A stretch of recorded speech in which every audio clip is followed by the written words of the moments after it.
Hey, I'm Grant Zelenka, and I went 6-4 at the LA Regionals this past weekend playing Burning Abyss. So without further ado, let's just get into the deck profile. So for the main deck, I played one Tour Guide and three Fiendish Rhino Warrior. That's pretty normal. For the Burning Abyss monsters, I played two Skarm, two Farfa, Graf, Seer, Libic, Barbar, Calcab. There were times during the event where I wished that I had an Alex somewhere in my deck for a monster effect negation to send off Beatrice, but overall this worked out pretty well. For the level 3 extenders, I played the Danger package of 2 Snake, 2 Jackalope, 3 Gallus the Star Beast, and then 1 Wielder and 1 Tracker. They're hard ones per turns, so drawing multiples is really bad. So playing one of each, I don't see them as often as I'd like to, but it's better than bricking with them.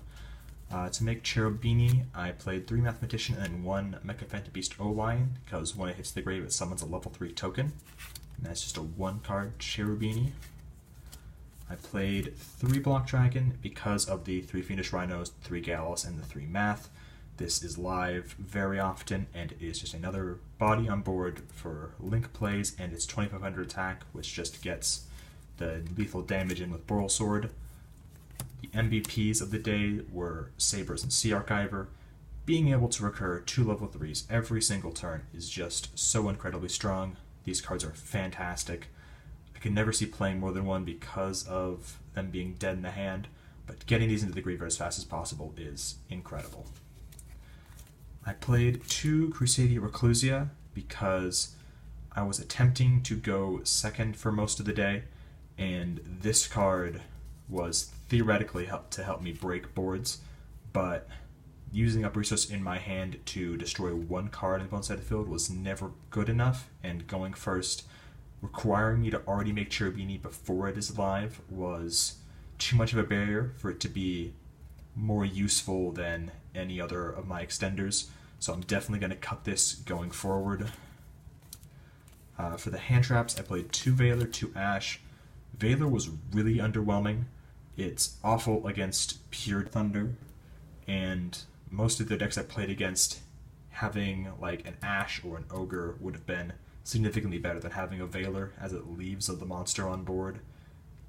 I'm definitely going to replace this with something else going forward. I'm not entirely sure what yet, but Veiler is not good enough.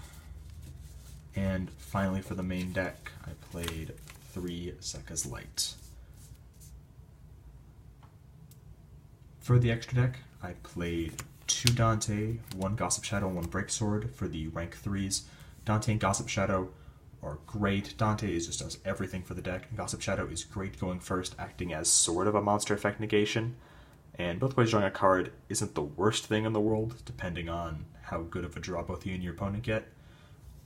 Break Sword, again, going second, I was thinking it's an easy way to pop another card, but because I'm not playing any Phantom Knights in this deck, it doesn't then recycle back into 2 more monsters, so it just goes really minus to pop 1 card, and I never summon this at all the entire day, and I can't see playing it at all in the future with this build.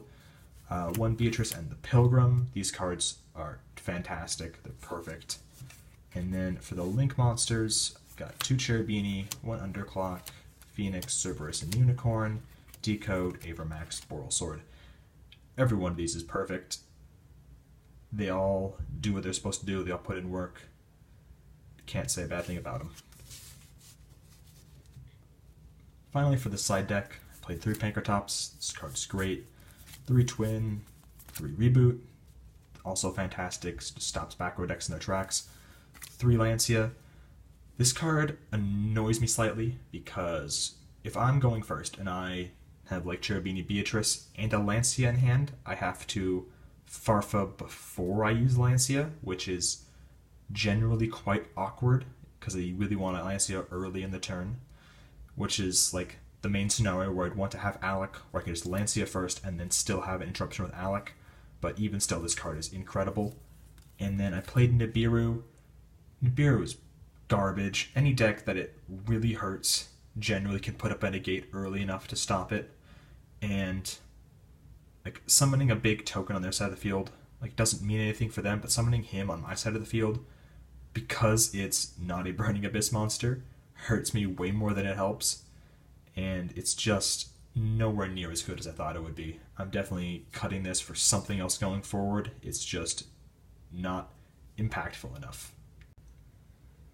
So that's the deck profile. As I said, I went 6-4 at the regional, got 148th place, which isn't awful, all things considered, and I plan to iron out the few kinks I still have with this deck before Pasadena in 3 weeks.